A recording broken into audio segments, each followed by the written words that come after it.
patuloy na nagbibigay serbisyo, pag-asa at saya. GMA Regional TV, kapuso ng bawat Pilipino.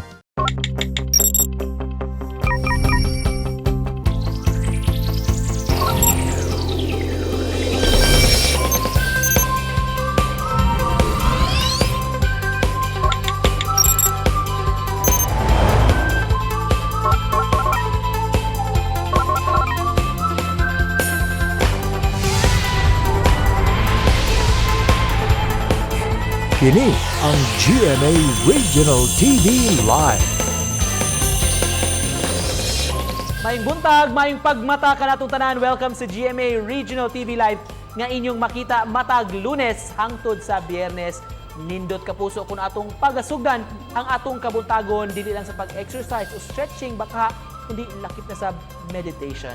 Mayong buntag kapuso Cecil. Mayong buntag, kapusong Nico, and mayong buntag sa ato ang mga kapuso viewers all over Central and Eastern Visayas nga nagtanaw karon sa ato ang morning show program. And yes, kapusong Nick, sakto jud ka, pwede ra jud through prayer or meditation sugdan nato ang ato ang kabuntagon mga kapuso.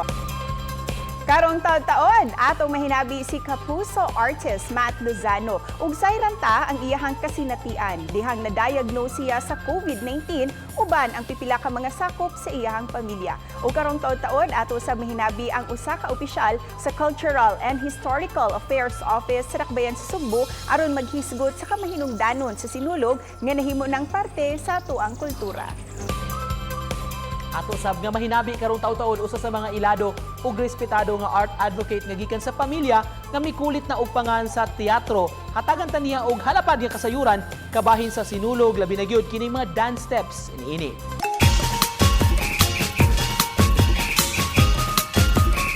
Sa atong baliklantaw karong adlaw. Subay sa nagsingabot nga sinulog atong balikan og lantaw ang mga winners sa tinuig nga kalihukan labi na sa sinulog 2019 Grand Parade winners. Naguna sa Best in Ritual Showdown sa Free Interpretation category ang tribo Malipayon sa lungsod sa Konsolasyon. Second place ni atong tuiga sa 2019 ang tribo Kandaya gikan sa lungsod sa Daan Bantayan. Og naa sa ikatulong nga ganti ang Buyawanong Placer gikan sa lungsod sa Placer sa Surigao del Norte. Nidaog sab sa Best in Costume ang tribo Malipayon sa Konsolasyon. Samtang sa sinulog-based category ug sa Best in Ritual Showdown, giharos sa Karkar City Division gikan sa Dakbayan sa Karkar. Ikaduhang pwesto ang Sining Santo Niño Folkloric City of Bogo o Bogo City ug naa sa ikatulong nga pwesto Talisay City Central School sa Dakbayan sa Talisay dinhi sa Sugbo. Midaog sa Best in Costume Karkar City Division ug kung Best in Street Dancing ang hisgutan, nag-una sab Karkar City Division. Ikaduha ang Kalibugan Festival gikan sa North Cotabato ug sa ikatulong ganti ang Lumad Basakanon gikan sa Dakbayan sa Sugbo. Karon mga kapuso, biz talk na ta kay makauban ni Cecil si kapuso Matt Lozano. Sayran ta ang mga 2021 goals sa usa sa mga talented artists dinhi sa GMA Artist Center, Matt Lozano. Mayong buntag, Matt, and welcome back dito sa GMA Regional TV Live. Hello, mayong buntag sa inyo lahat. Kamusta kayo? Eto, mabuti. Ikaw, kumusta ka na, Matt? Happy New Year! Okay naman. Ito, sobrang okay din. Masaya naman ang pasok ng ating bagong taon. Totoo nga. Matt, no? Ilang months na din tayong yung previous interview mo, di ba? Kumusta ka na and Opo. buong pamilya mo? Okay naman po kami. Actually, kaming lahat parang masyadong nabilisan sa 2020 na agad-agad 2021 na agad. Ngayon ba, this new year, ano yung mga goals mo and how are you preparing yourself para ma-achieve mo itong mga goals mo this year? So ngayon, ang number one goal ko is to keep myself healthy. Mas ako ngayon, nagwo-workout ako lalo ngayon dahil syempre gusto kong tumaas din yung confidence level ko pagdating sa aking katawan. What made your 2020 memorable? What were the highs and the lows noong nakaraang taon? Well, last year, sobrang naging masayang-masaya ako. Sobrang grateful ako kasi nakapag-sign up ako with GMA Artist Center. Naging part ako ng Kapuso family. And yung pinaka-low ko naman is yung nag-positive ako ng COVID-19 last August. And since you have such a great talent and passion in music, Matt, if you were to create an album this year, 2021, anong yung magiging title ng album na ito?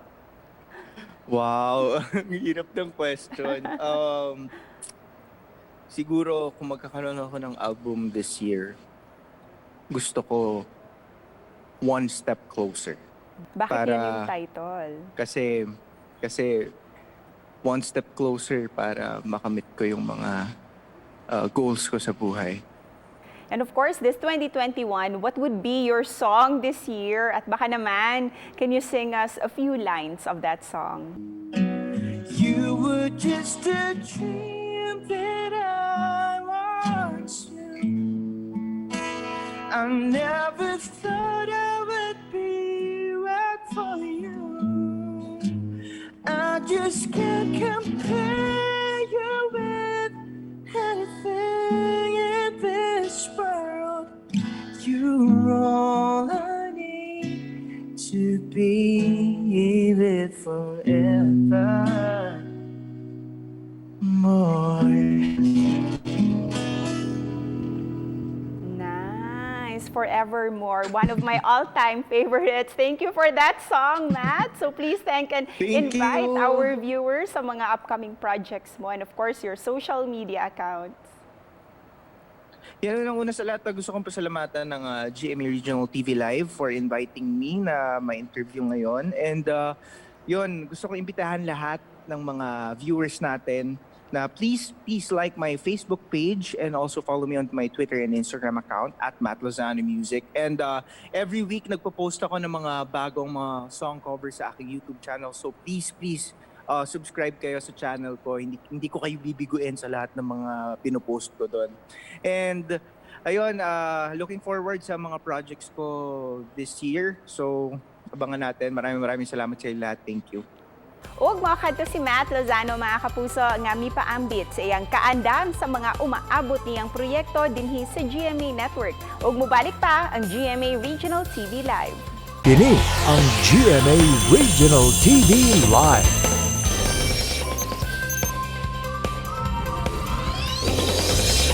Balik sa GMA Regional TV Live mga kapuso, karong tuiga 2021 espesyal alang nato mga Pilipinhon tungod kay gisaulog ang quincentennial o ika 500 years sukad sa pag-abot sa Kristyanismo dinhi sa Pilipinas. Unsa may say partisipasyon ini sa Cebu City sa mga kalihukan nga giandam niining mga selebrasyon nga atong saulugon. Karong buntaga mga kapuso, kinatong hisgutan sa spotlight ug magpakisayod ta sa preparasyon sa dakbayan sa Sugbo, partikular na sa Cultural and Historical Affairs Office. Makauban nato karong buntaga ang ilang officer in charge, si Mr. Briner Diaz. Good morning, Sir Briner. Good morning, Sir Nico. Daghang salamat, sir, for joining us. Ug Happy New Year, Pit Senior de Ainimo. Sir Briner, unsa may partisipasyon o unsa may gipangandama nato sa Cebu City kini atong kasaulugan sa 500 years sa Christianity?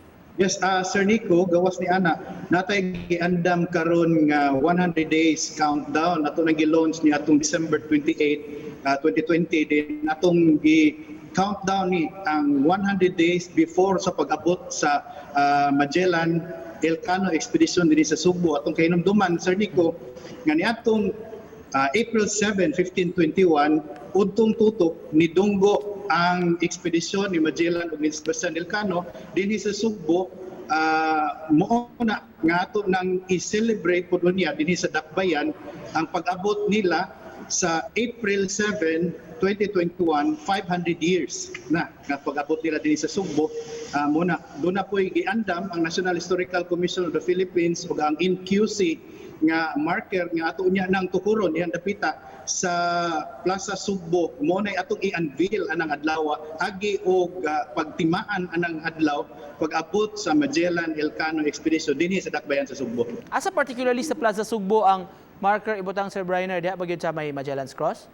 Diha dapit sa kung magatubang ka dito sa Magellan's Cross ikan ka diri sa City Hall naa sa right side niya. Unsay significance alang nato mga Pilipinhon, mga Sugbuanon nga atong handumon ning maong pitsa? Una, meaningful kining maong pizza kay tungod sa record ni Pigafetta nahapatik na sa kasaysayan nga dunay sibilisasyon, dunay katawhan, dunay kingdom dinhi sa Sugbo nga gipangaluhan ni Raha Humabon mo na nga angay niya natong sa ulugon kay kung wa pa kadtong maong record magtuog yun ta nga wa gyud ay tarong nga sibilisasyon dinhi sa Sugbo yadtong mga panahon na. Pero kumusta ang inyong mga preparations alang aning kalihukan nato sa quincentennial year, Sir Briner, taliwa ni atong pandemya nga na sinati karon? Una, atong gipaningkamutan gyud Sir Nico, makikoordinate ngadto sa mga ahensyas gobyerno labi na sa National Quincentennial Commission or mapansa gid maayo nato no. Unya sige man subsob ang ato ang pakipulong mga meetings nga gihimo nila sukad pa ni atong tuig 2019, 2020 ug hangtod karon mao na nga daghang tag mga activities nga himuon unya. Sir Brian, sakto ba nga supposedly kung had COVID not happened unta ang run up sa mga activities nato leading to the 500th year karong Abril pero tungod ani ato na lang i-move nga from 2021 hangtod sa sunod tuig 2022 ang series of activities? Muna ang sa siguro ang sa side sa simbahan but ang side sa gobyerno labi na sa National Quincentennial Commission ipakanselar gyud ang uban nilang mga activities unya gipampabilin lang ang katong vital gyud kaayo muna nga limited ra pod ang makatambong.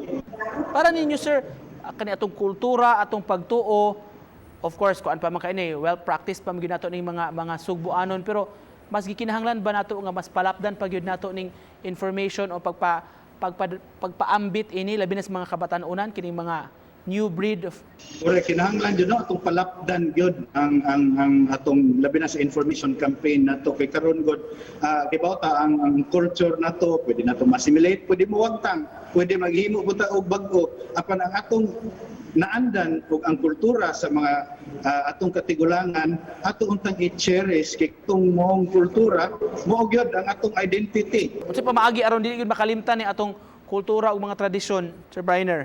Wala atong gipaningkamutan diri sa opisina nga ang ato ang mga sayaw, ang atong mga kanta, atong mga balak, atong mga huni, atong gihapong mag-preserve. Pinaagi na unya na sa pag-perform, doon natin gipanghimo nga mga research, Sir Nick, doon natin ito cultural mapping, sa scientific nga pag-research sa kultura o mga heritage nga nahabilin din sa atong Dakbayan, which is an ongoing activity. Gikan pa na natong tuig 2017 hangtod karon apan tedious magkaining moong process, Sir Nico, muna nga nag-move ta at least bisag hinay-hinay lang atong nahibaw-an nga tunay di ay unique kayo nga mga practice dinhi sa Dakbayan sa Sugbo nga hasa kita pag-research nato nakaingon dita nga dunay di ingon nani di ay Bitaw tinuod pagkanindot og ato ning mapreserbar og mapalambo pagit pag-ayo sa mga kabatan-unan. Sir Bright, to cap this off, mensahe nimo sa mga nagtan-aw nato karong buntaga gikan kaninyo sa Cultural and Historical Affairs Office. Una akong mga greetings sa ato ang mga nananao karong higayuna sa usa ka mabulokong bagong tuig ug pitsinyon kaninyong tanan ug akong paghinaot nga atong mga batasan sa kakaraanan atong padayunon palambuon o di nato wag tangon taliwala niining modernisasyon ato hinuon siyang amumahan pag-ayo aron ang atong identity isip Pilipino isip Cebuano magpabilin hangtod sa kahanturan. All right, with that, we'd like to thank you. It was nice talking to you. Kaming nakatunan karong buntaga da. Kay salamat ang OIC mga kapuso sa Chao, Cebu City, si Sir Briner Diaz. Salamat, Sir Briner. Ubalik pa mi mga kapuso, tutok lang. Kini ang GMA Regional TV Live.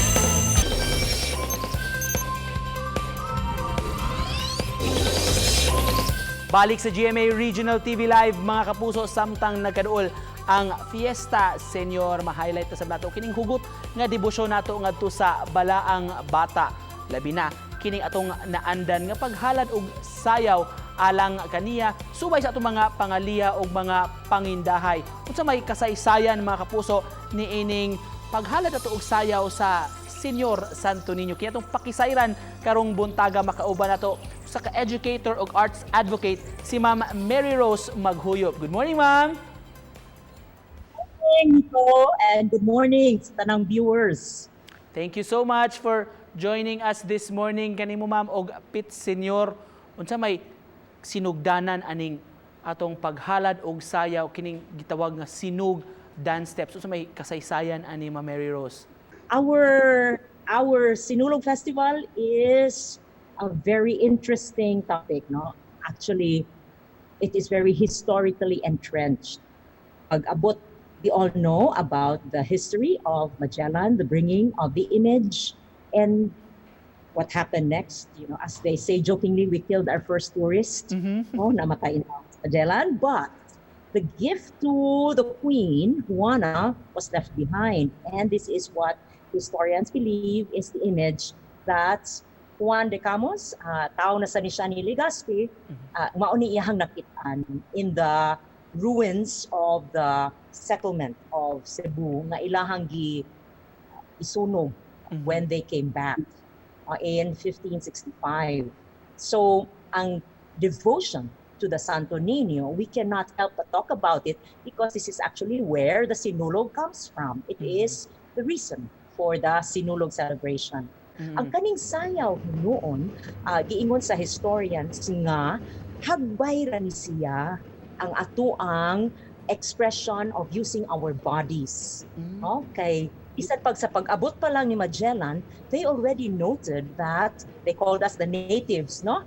Ang natives would already or did present dance already. Whether it was to welcome guests or as part of their religious ceremony. So we know that for a fact. We have always expressed ourselves through movement, through dance. So ato ang i-push further in history, ang ato asang expression of faith sa Santo Niño, makita na sa ni because ang sayaw nagsugod ni siya kuno nga ang ilahang mga pagan nga practices, no, gi-adapt pa, no, sa ato ang mga sa Spanish colonizers so that the spreading of the faith could be easier. Now later on in the centuries nga under Spanish rule na, so na ang simbahan, no, the Catholic Church, ang pag-express sad sa ilahang faith, gisugtan man sa gyapon sila to express in their own ways. So naahapon kuno ning sayaw. In fact, for a time, i-allow sa nila nga ang mga mama magdala sa ilang mga bata, ilang ihalad ngadto sa ninyo. In the 19th century, ilahang gi-encourage ang pagsayaw during certain parts of the fiesta celebration. And then eventually, naapyod ang atuang mga naninda, no, o kandila, the candle vendors. So gitawag ni sila tindera, sinulog. But of course, as we know, ang kaning sinulog na gyud nato karon associate the festival itself, gikan ni ani nilang tanan. So dili na nato angay kalimtan nga ang ato ang festival dancing, ang seed gyud ana is expression of faith. They had to distinguish unang naay categories sa competition na ay gitawag sinulog-based nga ang mga dance movements, ang theme, ang motive, ang storyline is based on the sinulog and the legends about the sinulog and the Santo Niño. And then there is the free interpretation category where you have, as the words imply, no, free interpretation. So this is freer in terms of maybe in the context or the idea behind it or the storyline, theme or motive. So mao ni siya, ma'am, two steps forward, one step backward. Unsa significance ana, ma'am? Okay. So again, historically based, the movements are not simple as They are no ang ilahang gikanan ana ang katumang sa mga moro-moro, katong linambay, no? Oo. In fact, ang original nga sa Tropa Sinulog is the Troop Sinulog na beat is very different and it's more intricate as Oo. iyang dance movement.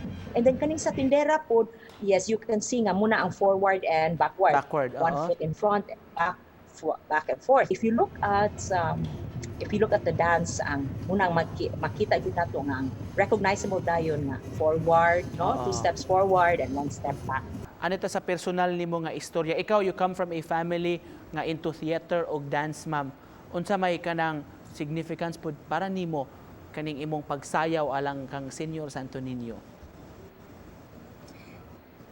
Dancing for the Santo Niño has been a family experience for me.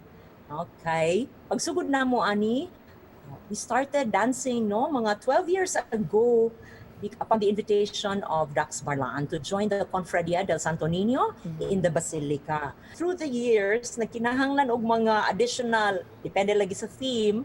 So usahay magkinahanglan og fairy nga gagmay. So naapila ko ang mga bata. And then my mother, Delia Castin, who is actually the original theater person. She is probably siya yung original. Ma'am, to cap this off, we learned so much from you this morning. Hinapos lang unsay mensahe nimo sa atong mga viewers nga nagtan-aw karon. Labi na ni atong, of course, gikahinama nato, nagkaduol na ang Fiesta Senior. Let us remember what our protocols are. Because bisag mo ingon ta nga Ginoo na lay bahala, patuo magyutaw when we say nasa tao ang gawa, nasa Dios ang awa, di ba? So kita gyud magmatngon. Gamay nga sakripisyo. We know that sacrificing is one way of expressing our love also. So why not sacrifice niya ng paagiha? Daghan kayong salamat. We learned so much from you this morning. Thank you. Og Pit Senior kanimo, Ma'am Mary Rose Maghuyop. Senyor! Salamat, And ma'am. salamat po. Pit Senior. Sa BizTalk karong buntaga nakauban nato ang kapuso actor nga si Matt Lozano nga mipaambit sa iyang mga gipangandaman yung mga goals karong tuig 2021. Na istorya sab nato si Briner Diaz sa Cultural and Historical Affairs Office sa Dakbayan sa Subo nga mipasabot sa partisipasyon sa syudad niining unang circumnavigation sa kalibutan, labi na sab ang pagpangandam karon sa umaabot nga quincentennial o 500 years sa Christianity celebration. Og sa katapusan na istorya nato si Ma'am Mary Rose Maghuyop mipasabot og mipaambit kabahin ning tradisyonal nga sinulog dance steps ug pamaagi sa pagsayaw, paghalad sa mga pag-ampo og pangaliya ngadto sa Balaang Bata ang Senior Santo Niño.